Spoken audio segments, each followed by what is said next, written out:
There's the old saying, be sensitive or gentle to those around you because each of them is fighting a great battle of which you have no understanding. And I think if we have a better sense of where they come from, we are going to be able to get along with them better and perhaps mine some of the riches that they have to offer that we wouldn't otherwise be open to. On In Good Faith, we believe that all faith traditions have something to teach us about how God is working in the world and in our lives. So join us as we listen and learn and discover how speaking with people of other faiths can strengthen our own faith and even our own practice. If you live long enough, you will have some events in your life that are milestones, in the sense that there is a before this happened and after this happened. And sometimes those could be small personal things, before I got sick, after I got sick, or happy events, before I got married or after we had the baby. Our guest today has one of those events that the whole world was aware of, the eruption of Mount St. Helens. But unlike the rest of us watching on TV screens and listening on the radio from a safe distance, he was in a helicopter reporting on the event and was intimately aware of the loss of life happening right before his eyes. How do you deal with something so huge? In the case of Jeff Renner, you can turn to faith and prayer. Jeff Renner is a 9-time Emmy Award winner, having served as a science journalist, documentary producer, and chief meteorologist at Seattle's King Television for 39 years. He's executive producer and host of the television program Challenge 2.0, available as a podcast, which focuses on faith and wisdom traditions, seeking to stimulate interfaith dialogue. Not long after I got to Seattle, and I grew up in Wisconsin, more or less, so there aren't many hills or mountains there, unlike Utah, unlike Washington State. My bosses said, we want you to take a mountain climbing class in Mount Rainier, and it was like, okay. Well, it turned out that volcanoes were beginning to get active. First, they thought Mount Baker was going to be active, later Mount St. Helens. And I was the one that was assigned to literally camp out at those locations. And at first, it was like a reporter, a science journalist's dream. I had a helicopter at my disposal. I was living literally in one of the beautiful places of this planet. But we began to see this shift. We began to see deformation of Mount St. Helens. We began to see ash, cracks in the glaciers. And then May 18th, 1980, it erupted. And it was our job. We had one crew that was flying high to get the big sense, but it was my job with my photographer, Mark Anderson, and our helicopter pilot to track just above the rivers where we had mud flows that were moving at speeds of 45 miles per hour. We tracked that with the helicopter, and it was a consistency of wet cement. And every so often we'd have to retreat because of ash flow. And I was later told we had lots of close calls. Our job ended up not only covering the volcanic eruption, but also in searching for survivors or locating bodies. And without going into great detail, I will tell you that when you encounter someone that was a victim of the eruption, that was exposed to 850-degree blast temperatures, it's not a sight you're going to ever forget. It impacts you deeply. And having lost friends that I knew down at Mount St. Helens, I began to ask why them and why not me, what you might call survivor's guilt. But I began to see that there was a bigger picture, and along with that awe and wonder that I experienced as a pilot, and just in covering the fields of science and the environment, I also began to ask, what more is being expected of me? And that played very definitely in deepening my Christian faith and in beginning to look at how I could serve my community in whatever ways I might, to a greater depth and to a greater degree. That's a really interesting description of a sense of, I guess I would say, a sense of calling. It doesn't say exactly what to do, but it says, I need to be aware and do more or use what resources I have. I think, Steve, that as you begin to be open to that, I think God is not intrusive, and you were asking me about what sense I have of God. I like the saying that was St. Bonaventure, and I think another mystic, Nicholas of Cusa, who said, God's center is everywhere, his circumference is nowhere. And I don't view him as being intrusive at all, but when you're ready, when you're open, I think you're going to get that literal tap on the shoulder saying, you might consider doing this. And I think that openness, as I would interpret it, to the Holy Spirit, can lead you in unexpected places that you then follow in unexpected ways. And as far as stories, I wonder if I could go back with you, kind of your origin story. Did you grow up in a house where faith was an ever-present thing, or was that something later in life? I would say I grew up in a household, Steve, where faith was important. We were not intimately involved with a faith community at that point. My father had served in World War II. He had been a medic in New Guinea and the Philippines, and anybody that's familiar with that era knew that they were areas of intense warfare. He was a medic, and so he had to deal with a lot of the fallout from that and ended up riding a troop ship back with people that were suffering from what they called then shell shock and today PTSD. My dad's sense of faith and trust in God, I don't think was shaken that much. What was shaken was his sense that the people that represented institutions or that represented themselves as trying to bring faith to help heal didn't do the job that he felt should be done. And so it was a presence.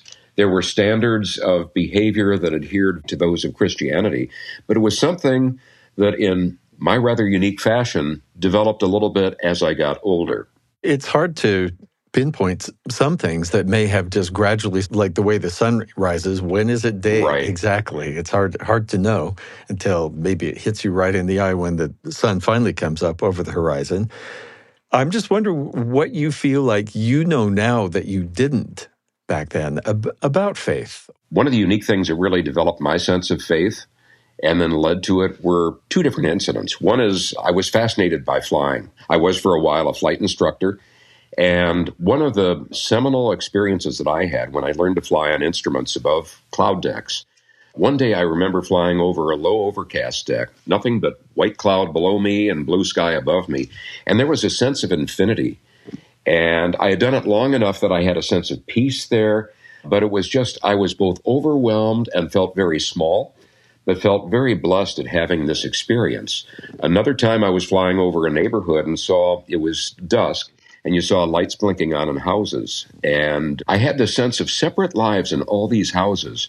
And even though I was up at perhaps 2,000 to 3,000 feet, not very high, and they were down on the ground, I had this sense of connection and curiosity with what was going on in their lives and how were we connected.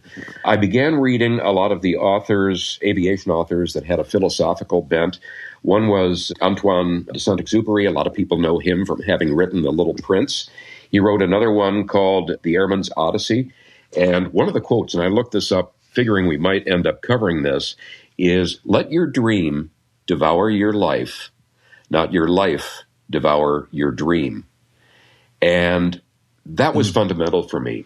I just have to say, you've introduced me to a whole new subgenre of reading, which is philosophical musings of pilots. You know, go to unique places, and I'm sure you've had this. You have beautiful places in Utah.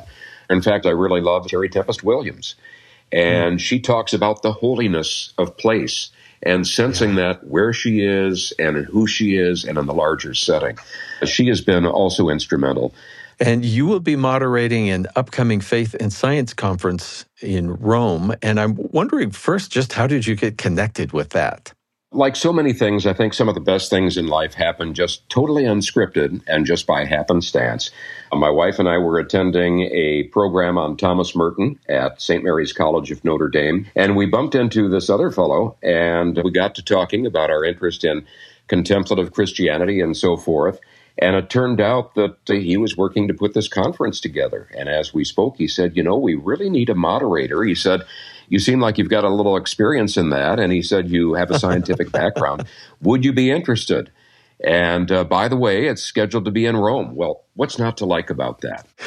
Well, besides just taking the temperature of the weather, I think you are also experienced at taking the temperature of various guests and various political issues over the years, as I've seen excerpts of, especially recent Challenge 2.0, where there's a lot going on these days to discuss. There is. I should mention that the origin of this program, the original challenge came out in the 60s and extended from 1960 to 1974, and it was basically a rabbi, a priest, and a Protestant pastor.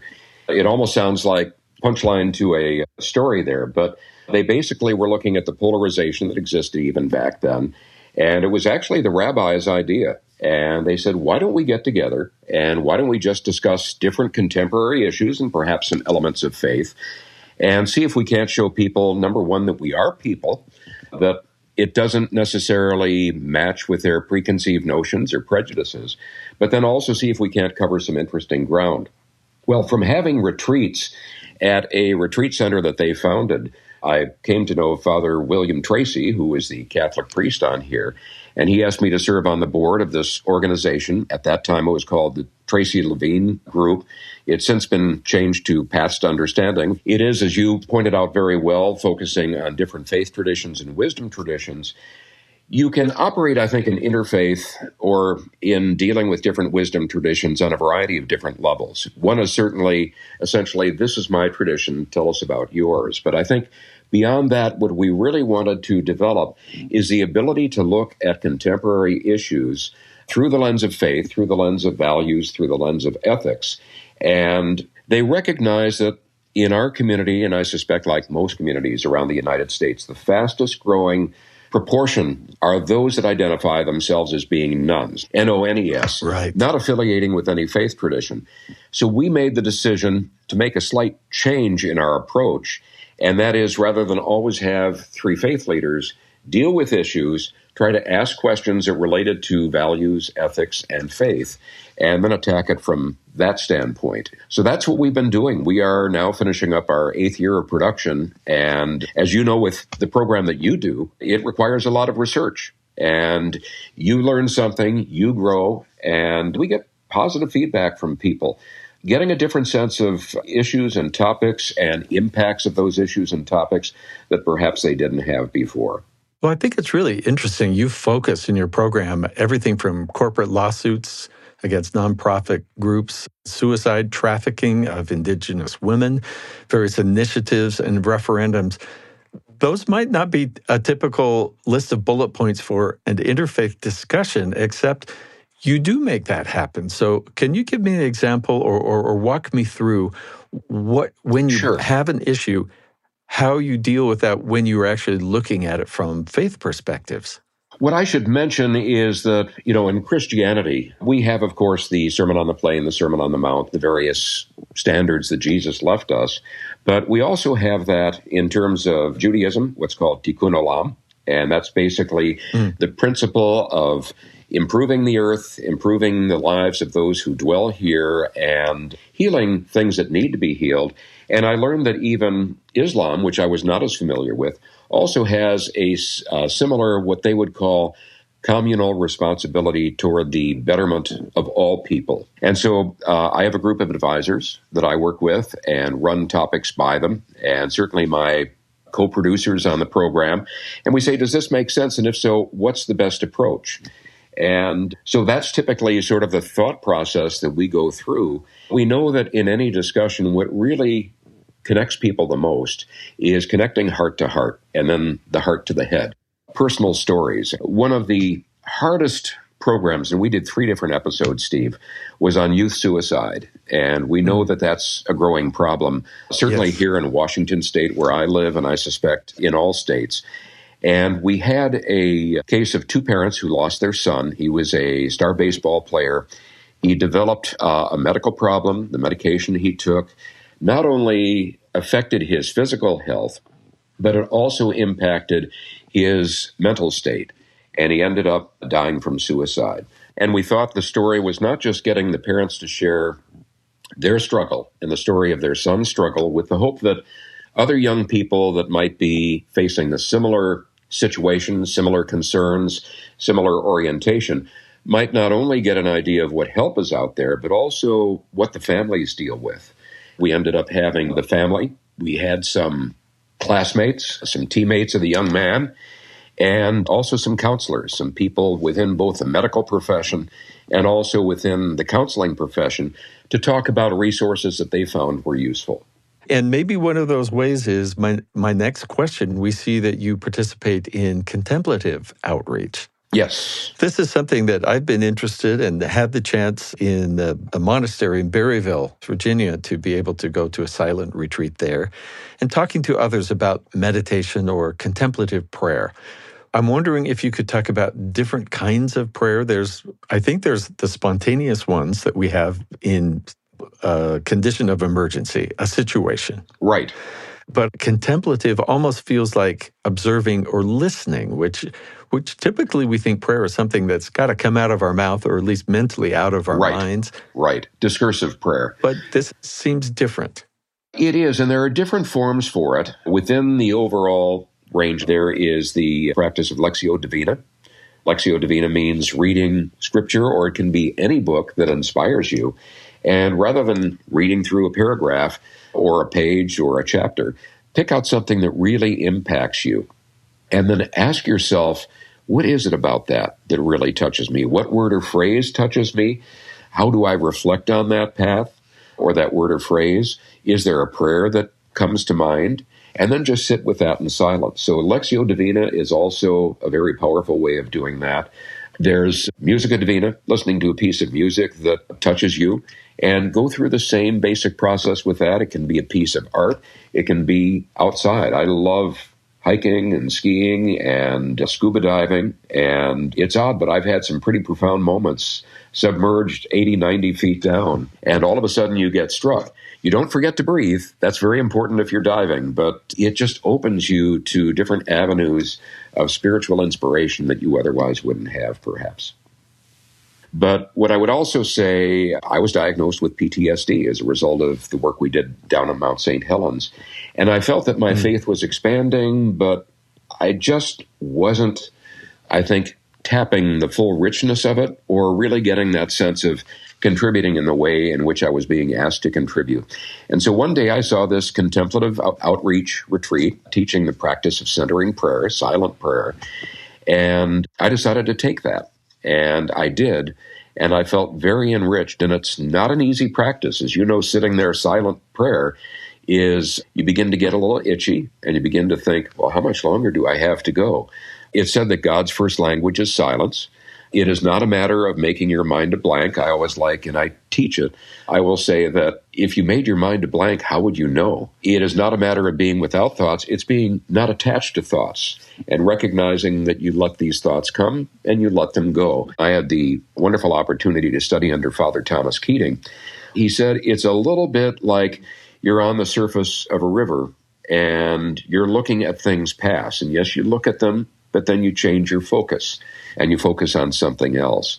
You begin to find that you change. And one of the stories that I really like, the lady that actually taught me the initial method of centering prayer, told the story of one day her son said, "Mom, have you done centering prayer lately?" And she said, "Well, no, why?"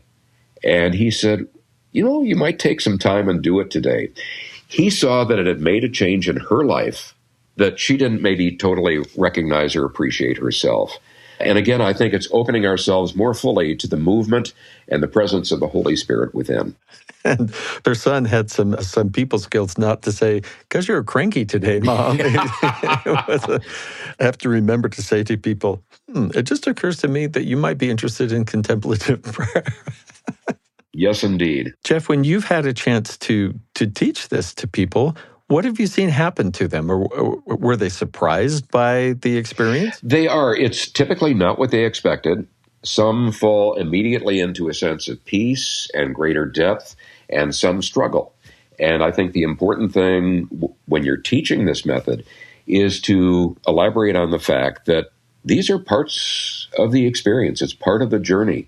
But to stick with it, and over time, and I've been probably doing it probably 21, 22 years now, is that it changes you over time. It enriches your faith and puts you in a deeper place to appreciate gifts, but also to become, I think, a little bit more flexible and give you greater perspective when you run into the sources of suffering and pain that are inevitably a part of life. I'm wondering if you have felt an increased sense of, I'm coming from my own bias here, my own experience, of an increased sense of trust, actually, that I don't see the whole plan, but I am going to be able to trust that someone is holding this. Yeah, I think you put your finger on a very important point, and that is trust. I think how my faith has changed is I don't have a sense of who God is. In fact, I feel, if anything, it's become less important to me. I know God is present, but I have a sense of trust, and I will be the first one to explain that not at all times, not in all places, but in a general sense, I have a greater sense of trust that there's a greater presence working behind me, behind others, behind situations, and that things will out for the best. You know, we've seen a number of the mystics. I think it was Julian of Norwich said, all will be well and all will be well. Yeah. It's the sense that you have to take the long horizon. I think the other thing is just to view each of us, each of you, myself, as having a specific purpose that nobody else can fulfill. And just ask yourself, in my tradition, my faith tradition, they have what they call the Jesuit examen. And Jesuits are a branch of Catholicism. But it's basically at the end of the day to ask yourself, where did I make myself a better contributor to life around me? Where did I grow a little bit? And what do I need to work on? And I think that sense of personal mission is very key to getting a sense of progress and to getting a sense of satisfaction and fulfillment. Because you've had a chance to speak with people of so many different faith traditions, that's been lovely for me. Being around so many people of faith strengthens my own faith because I see how God is working in their lives, which gives me faith that God is working in mine too. I'm just wondering what that whole experience has been for you. I think my general sense of humanity is that it has deepened in a sense of appreciation over the number of good people, that they take different paths. Sometimes you'll hear from people, well, don't you fear that your personal faith will weaken if you're talking to all these other people of different faith paths? And I would agree with what you just said, Steve, and that is, the answer is no. It deepens my own sense of appreciation. I have a good friend who's a rabbi, and I have a better sense of where Christianity, what the foundation was for that. It doesn't make me oriented at all to changing, but it gives me that greater sense of depth and peace and confidence. So I would definitely agree. And I think we all benefit from that because we inhabit the planet with people of a great variety of faith traditions, some none, and I think that's to their detriment, but there are many different reasons for that. And I think we have a better sense of where they're coming from. Well, I was going to ask what connects you to the divine. So there's a couple. You talked about contemplative prayer, and it sounds like places, beautiful places or situations that inspire awe is another of those for you. You know, there's a book out, and I must admit I haven't read the whole thing yet, but it's on the power of awe and wonder. And when I do different talks, I will talk about the need to build a foundation. There was a story of a young woman who had graduated from college and went out seeking to change the world for the better. And she met up with one of her advisors, and he listened to her very patiently. And he said, you know, I don't think you have the foundation of prayer to sustain you in this work. You're going to burn out. And she thought, well, what does he know? And she walked off, continued doing what she was doing in terms of activism, but did burn out. And she came to recognize that that was very important to develop that sense of faith, that sense of connection, and that ongoing sense of inspiration and awe and wonder, to be able to maintain that inspiration for her to keep active and for her to realize why, in a sense, she is, I would say, bedazzled by life. Because you have worked in positions where you're an important part of the community, and with your discussion of current affairs and interfaith topics, what good things do you see happening because of the different faith groups working together in a community? I see faith groups coming together, and one of the programs through Paths to Understanding, of which I'm a part, is what they call the Potluck Project. And what they do is they'll find some faith community and they'll say, this is what we're doing. We're not going to talk about anything that divides us. We're going to talk about personal experiences. And they'll reach out in the community and they'll draw in people from many different faiths. I was just participating in one in the community of Kirkland, and they had people from Judaism, from Islam, from the Sikh community. And then we had people that had been disaffected by their experience with faith. And we didn't get together to talk about that. We talked a little bit about what our background was, but what experiences we had that had shaken us, what experiences we had that built us up, what had discouraged us from connecting with different people, and what experiences we had that helped us connect with people. And I found that very powerful. And everybody, I think, walked out of that, and we had probably about 40 to 50 people in that, smiling, with a lighter sense and with a sense of greater personal safety in the sense of it's okay to engage with people who might be different than you are. Many thanks to Jeff Renner for generously sharing his faith. Did you know we have a new podcast? Join Heather Bigley on VoiceOver, Movies That Move Us, for discussions of cinematic epiphanies. Subscribe on Apple Podcasts, Spotify, or the BYU Radio app. This episode was produced by Heather Bigley. Our production team also includes Aaliyah Alexander, Heidi Hansen, and James Sturdivant. Our post-production sound designers are Mark Hansen and DJ Crow-Marty. In Good Faith is committed to the idea that we all benefit from hearing people of widely varying backgrounds share their personal experience with faith and belief. In fact, we think people with such experience deserve some of our best listening. Find us on Instagram and Facebook at In Good Faith Podcast. Subscribe to the YouTube channel for extended interviews. In Good Faith is a production of BYU Radio. I'm Stephen Cap Perry. I hope you join me again soon, right here in Good Faith.